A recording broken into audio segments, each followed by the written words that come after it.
So, how are you holding up? Because I'm a potato. Hi guys! That was a dumb intro. Today we're going to be reading the Bible, okay?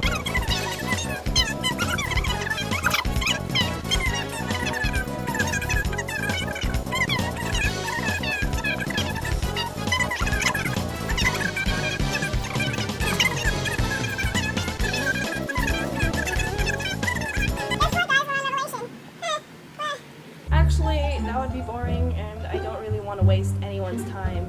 We're not even going to speed read. I'm just going to tell you God's story in my own words. You know how the story goes. God created the universe in 6 days and made a garden and put these two people called Adam and Eve in it and rested on the 7th day? Yeah, that story. You probably already know how the rest of it goes too. God forbids Adam and Eve to eat from the tree of the knowledge of good and evil. And they do exactly as he says, right? Right? No. They promptly do the thing they were instructed not to do. Anyway, it's like a little toddler, or basically anyone in any age. What do you do when someone says, Don't look over there. what? Huh? Immediately glance in that direction. Okay, it's a natural reflex. So like when someone tells you not to do something, you're probably gonna do it. So Adam and Eve are all just like, hiss, eat the apple. Oh, whoa, thank you. What apple?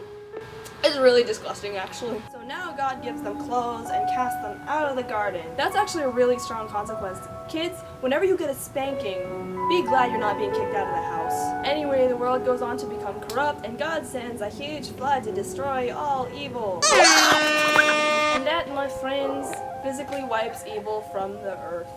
But not for long, you know. Because Noah survived. Because he was like the best guy in... The flood doesn't work now, does it? Satan's always there waiting to make his move, like... Even when God brings Israel out of Egypt in the Exodus, they still doubt him. Like literally, if I had seen the Red Sea part in two, like actually part in two, I would have believed.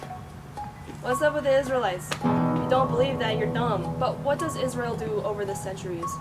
Well, they're following God, and then they turn from God, and then because they turn from God, he gives them over to their enemies, and then they cry out to God, and then he saves them, and then they follow him for a little.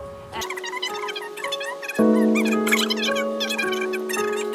yeah, that's what happens.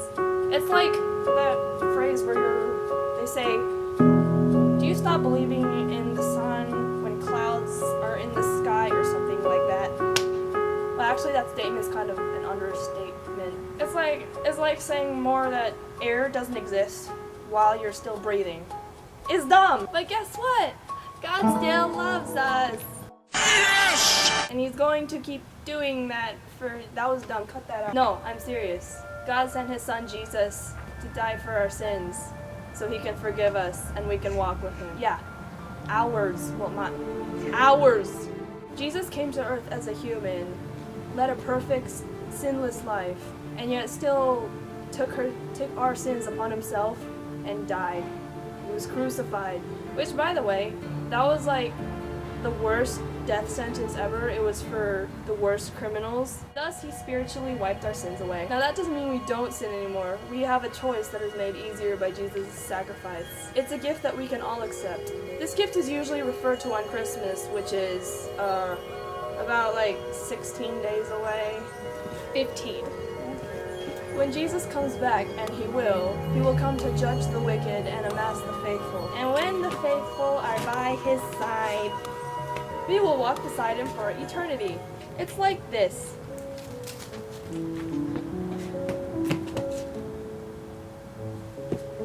Just a ton better. Yes, 2,000 times better. Yes, 2,000 times better. Oh, good. My slow clap processor made it into this thing. So we have that. You need to quit the picture thing. And when the faithful are... I said faithful. Faithful.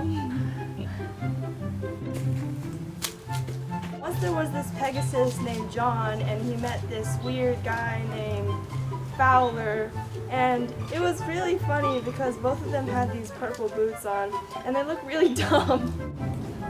There's a squirrel! You can do it. And put 2 of his desk here. Let's start that over. Today we're going to be reading the Bible. Just kidding, not really. Okay, let's do that over. Today we're going to be reading the Bible. Come through, Bible. Watch me